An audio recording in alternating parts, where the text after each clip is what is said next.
Alors, méthode de construction de la médiatrice d'un segment.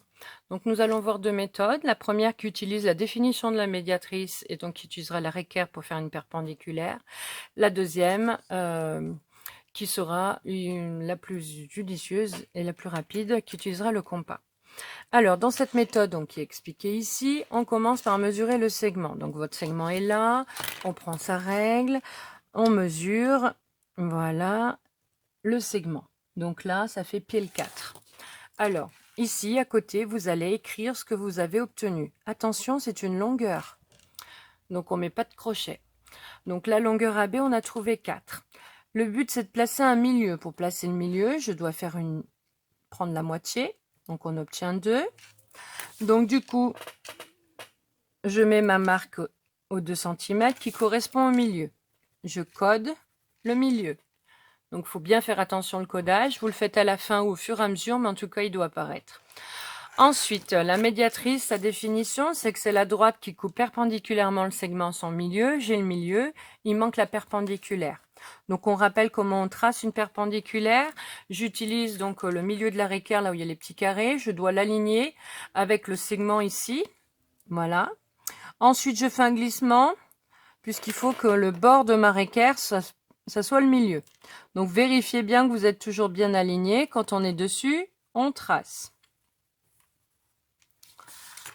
Voilà. On n'oublie pas l'angle droit pour dire qu'on a fait une perpendiculaire. Si la médiatrice portait un nom, on rajouterait le nom ici.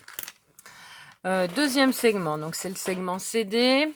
Donc, je prends ma règle et je mesure la longueur du segment, 2 cm. Donc, attention, je n'écris pas CD ici, hein, parce qu'il faut visualiser que la médiatrice va être écrite là. D'accord? Donc là, je peux l'écrire là, ça ne dérangera pas. Ensuite, pour le milieu, je dois prendre une moitié. Donc, on trouve 1. Je prends ma réquerre. Je mets en face du 1 et je code. Donc, il faut éviter de mettre le même code que premier segment, puisqu'on est sur la même figure. Maintenant, je dois construire la perpendiculaire. Donc, j'aligne le milieu de la réquerre. Je fais attention, parce que là, du coup, il n'y a pas beaucoup de segments. Et je trace. J'oublie pas l'angle droit. Ma deuxième médiatrice est faite. Troisième médiatrice, donc c'est EF. Donc, je mesure le EF à l'aide de ma règle. Donc, EF, ça fait 5 cm. Donc là, la longueur, je vais l'écrire ici. Je suis sûre que ça ne me dérangera pas. 5 cm. Je prends la moitié. On obtient 2,5. Donc, je place mon milieu à 2,5. Je code mon milieu et je trace ma perpendiculaire. Donc, j'aligne bien le milieu de la réquerre sur le segment. Je vérifie bien. Voilà, le bord place bien par le milieu et je trace. Dernier segment. Alors, dernier segment. Donc, je prends ma réquerre et je mesure la longueur entre G et H. Donc, je lis 4,1, 2, 4,3. Donc, j'écris GH égale 4,3 cm. Je prends la moitié, 4,3 cm, divisé par 2. Donc, la moitié de 4, c'est 2. Alors là, je peux rajouter un 0, ça fait 30. La moitié de 30, c'est 15. Et là, je vois que ça ne va pas être très précis, parce qu'il faut que je mesure 2,15. Donc, 2,15 entre 2,1 et 2,2. Donc, 2,1, c'est là, 2,2, c'est là. Donc, je mets entre. Donc, c'est les limites de cette méthode, c'est quand la précision sera forcément pas très élevée, puisqu'on n'est pas pile sur des graduations. Et puis, il y a toujours l'épaisseur, de toute façon, du critérium. Donc, j'aligne le milieu de la réquerre avec le segment, je glisse pour que mon milieu, ce soit bien sûr un des bords, et je trace, et je mets mon angle droit.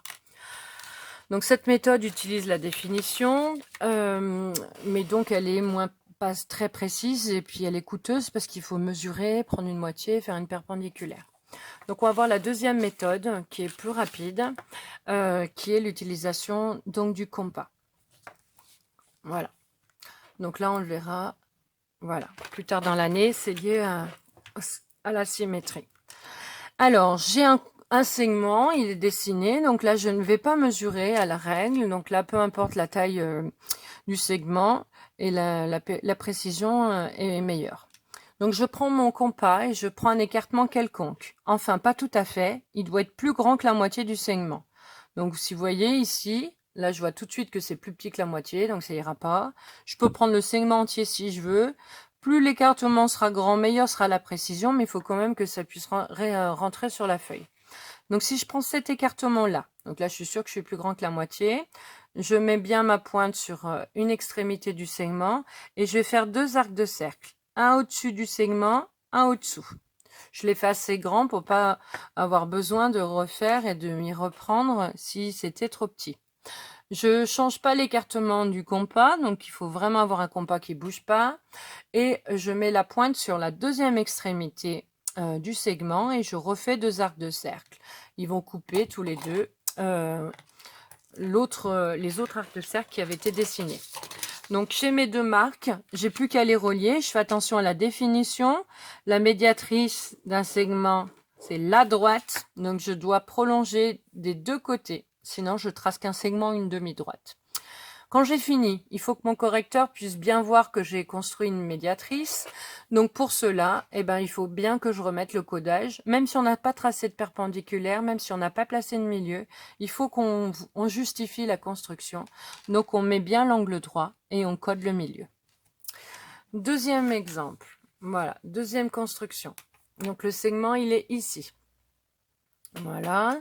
Je prends un écartement quelconque. Je peux prendre le même que l'autre. Donc là, je suis plus grand que la moitié, donc il n'y a pas de souci.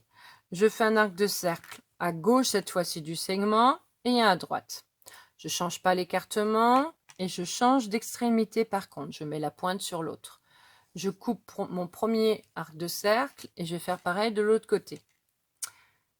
Et là, on se rend compte, par exemple, que mon premier arc de cercle était trop petit.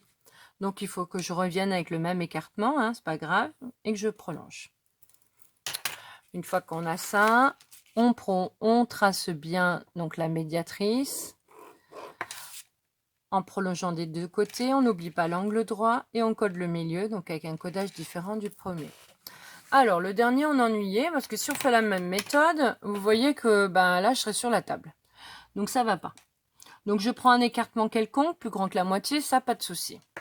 Donc, je vais pouvoir faire que la moitié de la construction. Donc, je fais un arc de cercle ici, sans changer l'écartement. Voilà. Donc là, j'ai placé un point. Attention, ne pas vous mélanger avec les autres arcs de cercle. Hein. Il faut être très concentré. Maintenant, mais on fait un deuxième, mais je ne peux pas le mettre de l'autre côté de mon segment, parce que du coup, il y a la table. Donc du coup, je vais changer d'écartement pour trouver un deuxième point. Donc je prends plus petit ou plus grand, peu importe. Donc là, je vais prendre plus petit. Je suis toujours plus grand que la moitié, donc ça va marcher. Et je refais un arc de cercle, ici. Je mets le même écartement pour du côté de la deuxième extrémité. Et là, j'ai mes 2 points. D'accord? Ici et là. Donc, je prends ma règle et je les relie. Donc, c'est moins précis parce que les points sont plus proches. D'accord? Je trace. Attention de bien prolonger de l'autre côté quand même parce que ça doit rester une droite. Je mets mon angle droit et je code. Voilà comment on fait, quelle est la méthode quand mon segment est trop proche d'un bord. D'accord? Donc tout ça, c'est expliqué dans la fiche méthode juste au-dessus.